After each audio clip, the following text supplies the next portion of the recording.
God is God of tidiness and cleanliness. Kung paano dapat malinis ang ating espiritu, ang kakambal kasi ng espiritu natin, katawan, the physical world, malinis din, maayos ang ating katawan, ang ating pangangatawan, at ang ating kapaligiran. It goes without saying na kung ikay marumi at burara sa iyong kalusugan, sa iyong katawan, sa iyong kalinisan, madali ka magkasakit. At mahirap ma-blessed kung may sakit. Mahina ang iyong katawan, tinatamad ka, wala kang energy, wala kang drive. So dapat namumuhay ang tao sa paraan na siya'y palayo ng palayo sa mga infection, sa mga accidents, dala ng kapabayaan at karumihan at kaguluhan ng paligid. 2 Timothy 2:21, all who cleanse themselves of the things I have mentioned will become special utensils, dedicated and useful to the honor of the house, meaning the Lord, ready for every good work. So to be ready for every good work, which is also equivalent to be ready to become an instrument and a channel of blessing, which is also the same as to be ready to be the recipient of blessing. One is to rid themselves of all those filth, all the disorderliness, and all the dirt mentioned in many, many verses in the Bible. Kaya nga ang kalinisan ng katawan, ng pamamahay, ng kapaligiran at kaayusan nito kasama sa pag-attract ng blessings. Paano ka naman dadapuan ng kapalaran kung ang gulo-gulo, ang dumi-dumi, ang baho-baho, mga kabaligtaran ng katangian ng Diyos? Another way to attract blessing is be orderly and organized, as we have already introduced. Kailangan maayos ang lahat. Ang bahay natin, alam natin kung saan nakalagay yung mga gamit natin. Sa mesa mo, sa drawer mo, alam mo kung nasa ang mga gamit. Hindi halo-halo, gulo-gulo. Kukuha ka ng damit, natusok ka na ng aspilin, natusok ka na ng gunting, napasok ka na ng kawali, kasi yung kawali mo pala, kadikit na nung ginagawaan mo, magulo. 1 Corinthians 14:40, but do everything properly and in order. That is in our spiritual life, in spiritual worship, and also in practical life. God is God of order. Hindi nagbubungguan ng mga planeta, may kanya-kanya silang speed, kanya-kanyang direksyon, kanya-kanyang tinatahak na landas. Merong order ang seasons, kahit ngayon nagkakaroon ng weather changes, may changes lang, kaya para magulo. Pero pagka na-establish na yung change na yan, nasanay na tayo, meron na naman siyang system. May panahon ng lahat ng bagay, kaya dapat may kaayusan.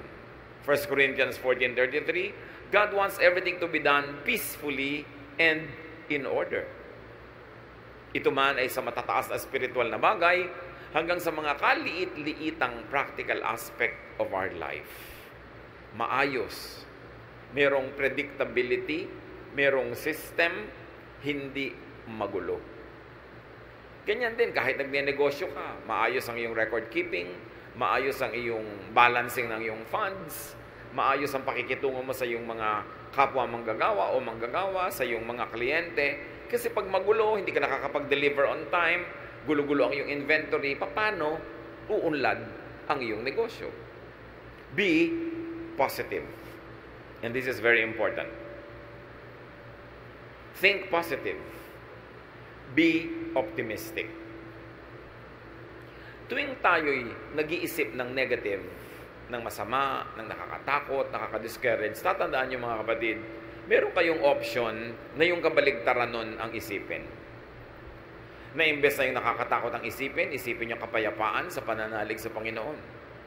Imbes na isipin mo ay yung nakaka-discourage, pwede yung isipin mo nakaka-encourage. Kung pwede mong isipin ang nakakalungkot, pwede mo ring isipin ang nakakasaya. Choice mo yan.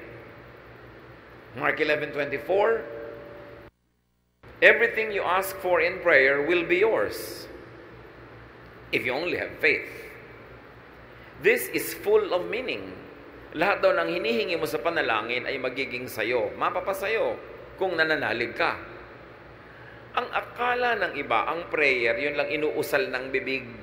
Yung Lord, magpe-pray na po ako, ito na po ang prayer ko, amen, at yun ang prayer. That is verbalized prayer, only one of the many forms of prayer. But thoughts, words, and attitude our prayers too. Sa palagay nyo ba, kinaklasify ng langit yung prayer na sinasabi ng iyong bibig na merong ending na this I pray in Jesus' name? Inihihiwalay niya ba yon sa mga isipin na pumapasok sa iyong utak? Sa mga iba pang salitang namumutawi sa iyong labik at sa iyong ugali? Lahat yan, prayer. At sabi, di ba, pag hinihingi mo at naniniwala ka, ibibigay sa iyo. Kaya yung iba sabi, ako, ang hirap ng pera. Mahirap ang kumita ng pera. Siguradong hirap yan sa pera. Kasi sinasabi niya, prayer yun. It is a statement of faith. Ano yung paniniwala mo? Na mahirap kumita ng pera. Di ba sabi, when you ask in faith, it will be given to you. Kaya pag sabi mo, yung biyanan ko, wala nang hope yan. Yun nga nangyayari, nawawalan ng hope. Because that is your prayer. Pag lagi mo sasabihin, ang hirap ng buhay. Humihirap talaga ang buhay. Dapat nating malaman na ang prayer hindi lang yung minememorya ng iba at hindi lang yung magagandang mga pananalita na may introduction na magpe-pray na tayo tapos ine-endan mo ng amen. Lahat ng tumatawid sa iyong isip, lahat ng lumalabas sa iyong bibig ay panalangin. Kaya pag sabi ko, wala na akong pag-asa, ganito lang ako, nagiging ganun ka talaga. Kasi yun ang hinihingi mo. And the greatest deception is people don't realize that they are always praying. And only when you think that way, will you realize that it is possible to pray without ceasing.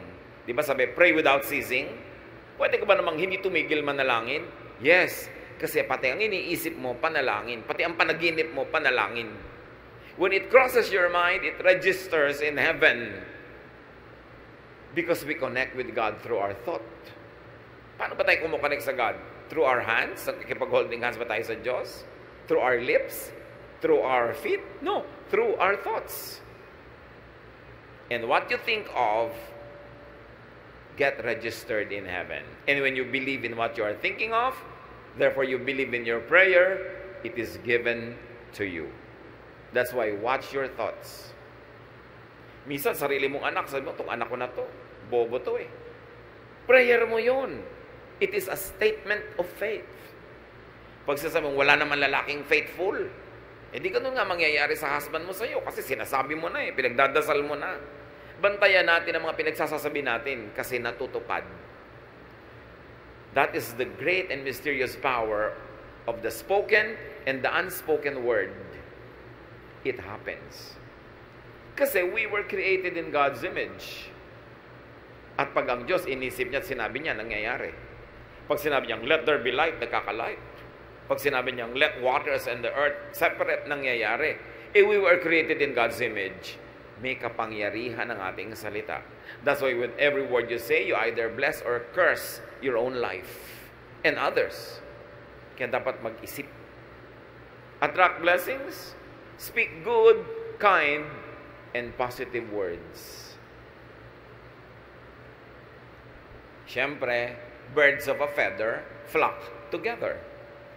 Ang nagbabarka-barkadahan, ibong magkakamukha ng balahibo. At ganoon din yun. Kung ang balahibo ng yung ibon ay puro negative, ang ma-attract niyang kabarkada, negative din. Pag kulang ng pananalig, yun ang ma-attract niya. Weakness, failure, fear, kasi magkakabarkada yun. Proverbs 16:24, kind words are like honey. They cheer you up and make you feel strong. So have only kind words for others to strengthen them, and have kind words also for yourself to strengthen yourself. And when you are strong emotionally, when you are strong spiritually, you become strong physically. And when you are physically, emotionally, spiritually strong, you are ready to receive blessings. Blessings go to the strong, to the happy, to the positive. Because magkamukha sila, magkabarkada sila. Prepare yourself to be blessed. Pag may nangyayaring hindi maganda sa iyong buhay, pwede mong yun i-celebrate. Palakihin mo siya. Hindi maganda ang buhay ko, kawawa naman ako, api ako, wala akong talent, mahirap ako. Sige, paulit-ulitin mo at di kanyan iiwan. To change the situation, you've got to change your thought about it first. Be changed by the renewing of your mind. It's all in the mind. It's all in the thought. Kaya pag nakokontrol mo yung direksyon ng yung utak, uy, teka, nagne-negative ka utak, ayoko niyan, ipapositive ko to. Uy, nagiging afraid ka, gagawin ko, faith, ang kapalit, mananalig ako. Decision yan. So kind words are like honey. You know, unkind words are like acid. Pag ang bibig mo, laging ang laman unkind words, parang lalagyan niya na may lamang asido. It destroys its own container. So prepare to be blessed by thinking positive, by being positive. It is a choice. It is a habit to be positive or to be negative. But you know that God is positive. Paano kanya i-bless kung negative ka? Hindi ka handang tumanggap. Another way to attract blessings is to be a blessing to others. Matthew 5:16, make your light shine so others will see the good you do and praise your Father in heaven. When people praise God because of what they see in you, is it too far for God and too difficult for God to bless you? Because He gets delighted when He is praised. And He is worthy of praise. Pero kung napipintasan ng Diyos dahil sa iyo, alam mo na kung anong ina-attract mo na energy. Yung kasabihang talbog sa akin, dikit sa iyo. Pag blessing ka sa iba, tatalbog din yung blessing, didikit sa iyo. Pagka curse o sumpa ka sa iba, tatalbog yung sumpa, babalik sa iyo didikit. Because what you give is what you get. Ganun ang rule of life. What you give is what you get. So when you give blessings, anong ibibigay sa'yo ng kalangitan? Kundi blessings din. Kaya yung mga mararamot, yung mga mahilig na gumawa ng masama sa kapwa, manira, hindi nila alam, sarili nila ang magiging sira pagkatapos nun. Bumabalik at bumabalik sa atin parang boomerang ang lahat ng ating hinahagis. Kaya kung dumudura ka sa langit, sa mukha mo rin lalaglag ang iyong dura. Pagka nang aapi ka ng kapwa, may balik yon. Pag naninira ka, gumagawa ka ng masama, may balik yon. Kaya nakikita nyo most of the time, yung mga chismosa, hirap sa buhay. At kung hindi man sila nahihirapan ngayon, baka bukas pa. Pero kadalasan, isipin nyo lahat ng chismosa ang kilala nyo sa buhay nyo. Mga hirap sa buhay. Kasi negative. Kasi laging naninira. You attract blessings, give. Be a giver of good things. Be generous with what you give. Proverbs 11:25, be generous and you will be prosperous. Help others and you will be helped. Napakadali namang maintindihan. Gusto mo palang lumuwag ka sa buhay, sumagana, maging mariwasak, maging palabigay, at palabigay ng pabulosong paraan.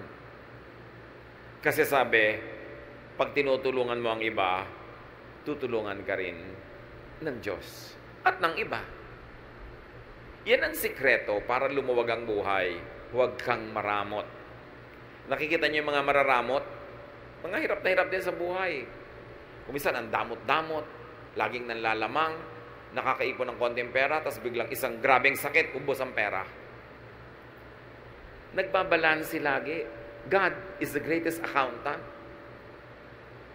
Laging may debit, may credit, laging may balance. At binabalansin ng langit ang lahat ng negative na binibigay natin sa kapwa at sa mundo. At ganun din ang positive. Ibinabalik. What you give is what you get. Yan ang rule ng kalangitan. And you keep what you give away. Parang baligtad, pero ganun talaga. You lose what you are trying to selfishly keep for yourself. But what you try to give comes back to you. And even if it doesn't come back to you the moment you give it, the mere fact na may ibinigay ka, ibig sabihin na una ka nang tumanggap. Kaya pwede ka na magbigay. Kaya kahit hindi ibalik yon, panalo ka na rin kasi may naibigay ka nga. Ibig sabihin, may natanggap ka na noon pa. Kung hindi, wala ka namang ibibigay. You attract blessings, be industrious. Kailangan masipag.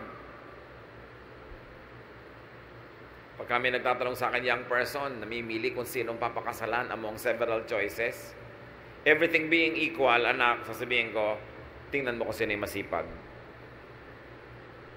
Yung masipag, malayo yan sa gutom, lalo't smart. Pero kahit gwapo, tamad, gutom yan. At pag kumakalam na yung sikmura mo, hindi ka na magugwapuhan dyan. Kailangan masipag. Masarap kasama ang masipag. Magaan kasama. So, be industrious. You want to attract blessings? Alam nyo, God is God who works. Sabi niya, 6 days you should labor, and the 7th you should rest. So, 6 days of work, bago ka magkaroon ng 1 day of rest. Hindi katulad naman ng iba, 6 days of rest, 1 day, rest pa rin. Walang work. Tapos gusto magkapera. Work well. It's not enough that you work well. Para yung quality ng trabaho mataas. Nakakalungkot naman, ang sipag-sipag mo nga, pero napakaliit naman ang sweldo doon sa pinagtatrabahuhan mo. Dapat humanap ka ng iba na yung sipag mo masusuklian ng tamang katumbas na sweldo o kita o tubo. Kasi marami naman masipag, kaya lang hindi smart. Nagasgas na, napagod na, namatay na katatrabaho, pobre pa rin. Kasi yung kanyang ginagawa, hindi sapat yung kinikita niya sa kanyang pagod. Dapat sapat para sulit. Kung magtatrabaho ka ng 7 taon, 10 taon, 50 taon, dapat mas marami kang kinita kaysa nagtrabaho ka rin ng ganung kahaba na ang konti-konti ng kinita mo. Be productive. 1 Thessalonians 4:11. Try your best to live quietly, to mind your own business, and to work hard, just as we taught you to do. So, hard work. Focus on what you do, not on what others do. Pag lagi kang nanonood sa buhay ng iba, hindi ka makakapamuhay ng sarili mong buhay. Kailangan nakafocus ka sa ginagawa mo, hindi sa ginagawa ng iba. Then you can go deep, and you can go high, and you can go wide, and you will achieve more. 2 Thessalonians 3:10, we also gave you this rule. If you don't work, you don't eat. Naku, kung ang mga Kristiyano lang, susundin ito, karami ka mag-anak na ililibing sa gutom bukas. Pero mahilig kasi tayo magpremyo sa tamad. Bakit yung tamad? Laging sinusuportahan. Tapos yung masipag, ang pinaparusahan, sa kanya ipinapasan ang lahat ng gastusin ng mga tamad. Ito ang turo sa Biblia. Hindi ka nagtatrabaho, die. Mamatay ka sa gutom. Liban nila ikay sobrang tanda na, sobrang bata pa, o sobrang may sakit. But if you're able-bodied, you should feed yourself at least. Hindi mo dapat inaasa sa iba ang kakainin mo. Dito naman sa atin, may isang nagtatrabaho, may 5 kapatid na humihingi, kaya aga-agang magbubuntis, mag-aanak, ang gatas ngayon, hihingin na uli sa ating nagtatrabaho, o sa kuya. Yun namang nanay, iiyak-iyak doon sa kapatid, ang kapatid mo, huwag mong pabayaan. Bakit laging tamad na kapatid ko lagi ang binaabogado ninyo sa akin? Di na kayo sa akin naawa. Diba? May mga ganong magulang naman. Kung sino yung masipag, pinarurusahan. Yung tamad, pinapremyuhan. Hindi yun biblical. Pag nakaranas siyang magutom at kumalaman sikmura, magtatrabaho. 50 years old na, humihingi pa ng pang-load. Abay, huwag kang mag-cellphone kung wala kang pang-load. Diba? Huwag kang magsaya. Boring. Lagi, alam niyo yung mga tamad, laging boring. Laging nabobore. Subukan nilang magutom. Diba? So, if you want to eat, you work. And if you work smart, you eat. Dinadagdag natin yung smart. Although sasabihin ng grammar teacher ko, if you work smartly. No? But if you work smart, you eat. Hindi lang yung work ka ng work, pero hindi ka naman smart, napapagod ka, wala kang kita. Marami rin ganun trabaho eh. Dapat sulit. But remember, brothers and sisters, laziness attracts hunger. it attracts many other negative things. Pag tamad, marami ng kakambal na problema. At dahil tamad, laging nabobor. Hindi kasi busy. Pag nabobor, iimbento ng mga kabalbalan. At usually, magastos ang bunga ng kabalbalan. Napapaaway, naglalasing, asawa ng maaga. May mga kakambal na mga problema, yung pagiging tamad. Kaya dapat ang tao busy lagi para mawala siya ng oras sa kabalbalan. Because an idle mind is the devil's workshop. If the devil see you doing nothing, he will put you to work. And definitely, ang magagawa mo, pampagulo ng buhay. Attract blessings, be appreciative. Be thankful, be grateful. Kasali yan. Because thankfulness, gratitude, appreciation is the path of blessings. Kumbaga ang ilog, merong dinadaanan niya na landas. May ruta yan, di ba? Ang gano'n din ang blessing, may ruta yan. Ang dadaanan niya, ang mga pangpang ay thankful, orderly, beautiful, grateful, positive, productive. Doon dadaan ang ilog, yung agos ng pagpapala. Pag ikaw hindi ka appreciative, hindi ka mapagpapala. Yung binigyan ka, tapos nagrereklamo ka pa, ba't ito lang? Sa susunod, di ka na mabibigyan. Pinautang ka, dapat ang appreciation mo is magbayad ka na maaga, mabilis. At kung pwede, dagdagan mo pa ng kung ano mang interest in cash or in kind. Para mamaya, uutang ka na naman, nagmamadaling pautangin ka. Pero kung hindi ka nagbabayad, hindi ka na makakautang uli. Mawawalan ang kanang credit, liliit ang mundo mo, natatanggal lang yung blessing. Ang mga nagbibigay, nagreregalo, nagpaparaya, siyempre, inaasahan din naman nun, magpapasalamat ka. At pagka hindi ka nagpasalamat, kahit hindi nila sabihin, dinaramdam din nila. At sa susunod, tatamarin na sila na tumulong sa'yo. Dapat appreciative. Nagpapasalamat lagi. Merong isang asawa, niregaluhan ng husband ng isang blouse. Pagbukas ng bag ng regalo, ang sabi agad, ay, hindi naman ganyan ang color na gusto ko. Sabi ng husband, lamunin mo para mawala yung kulay na ayaw mo. Dahil binigyan na nga, nagre-reklamo pa. May mga ganon, bibigyan mo ang hahanapin, kapintasan, reklamo, etc., etc. Pasalamat ka, binigyan ka ng blouse. Pasalamat ka, binigyan ka ng ganito, ng ganon. Hindi yung magre-reklamo ka pa. Si Jesus, may pinagaling siyang 10 ketongin. Nung naggalingan, nagtakbuhan na pauwi yung Siyam. Isa lang yung nakaalala, ay, nag-about face at nagpasalamat kay Jesus. Luke 17 to 19, Jesus asked, weren't 10 men healed? Where are the other 9? Why was this foreigner the only one who came back to thank God? Then Jesus told the man, you may get up and go. Your faith has made you well.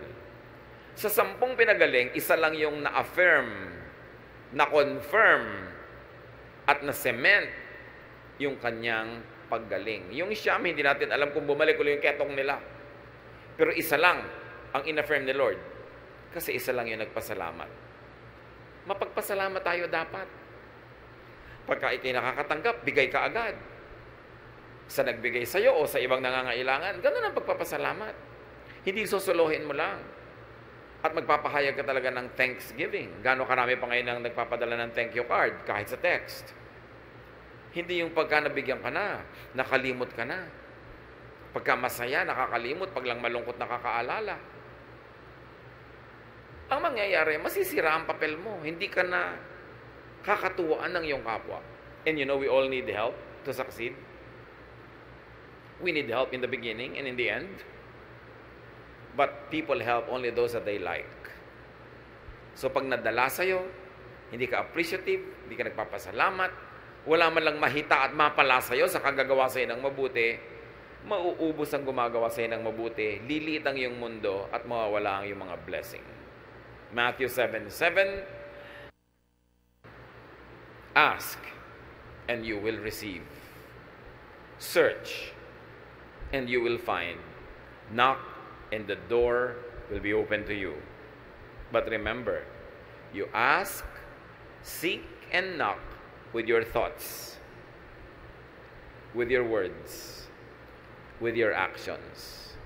Lahat yan, prayer. Kahit hindi ka mahilig sa formal prayer, group prayer, corporate prayer, kung ang thoughts mo lagi, words mo at buhay ay nakasang-ayon sa mga katuruang ito, nagdadasal ka actually. At dinidinig ang iyong dasal. Remember, you attract what you think of. Pag ayaw mo, huwag mong isipin. Kasi oras inisip mo na, pupuntahan ka niya. Ayaw mong matakot, huwag kang mag-isip ng nakakatakot. Huwag kang manood ng nakakatakot, huwag kang makinig ng nakakatakot, kasi oras na pinapasok mo yan sa utak mo, hindi ka na niya lulubayan, lagi ka niyang tatakutin. Pagka ayaw mong ma-discourage, huwag kang makipagkwentuhan sa nakaka-discourage na tao. Kung ayaw mong makaladkad ka sa mga gulo at chismis, huwag kang makipag-usap sa mahilig sa chismis. You attract what you think of. Kaya yung lagi mo iniisip, may sakit ka, natatakot ka, mamaya may sakit ka na nga. Isipin mong malusog ka. Because ang iniisip is a declaration of faith. And when you believe in it, it will happen. Ganun ka-powerful ang ating mind. Kasi mind of all our body parts, mind is the throne of God. Doon talaga nakatira ang Diyos. At yun ang inaagaw ni Satanas, yung mind mo rin. Gusto niyang tumira din siya doon para yung mga isipin niya, ang pumasok sa isip mo, yung mga pananakot niya, yung mga panggigipit niya, pagpapahirap niya, pag-aakit niya, utak ang pinag-aagawan. Kaya dapat iloklok natin sa ating utak ang Diyos. Hindi si Satan. Hindi mga negative, hindi mga nakakatakot, hindi mga nakakasira ng loob. You attract what you think of, you attract what you say. Watch your language. What you say will come true. And you attract what you do. Yan ang mga prayer. Luke 6:38, give, and it will be given to you. Our hearts fly made in the cosmic glow. Together we'll go. As we're chasing in this endless space, galaxies embracing our secret place.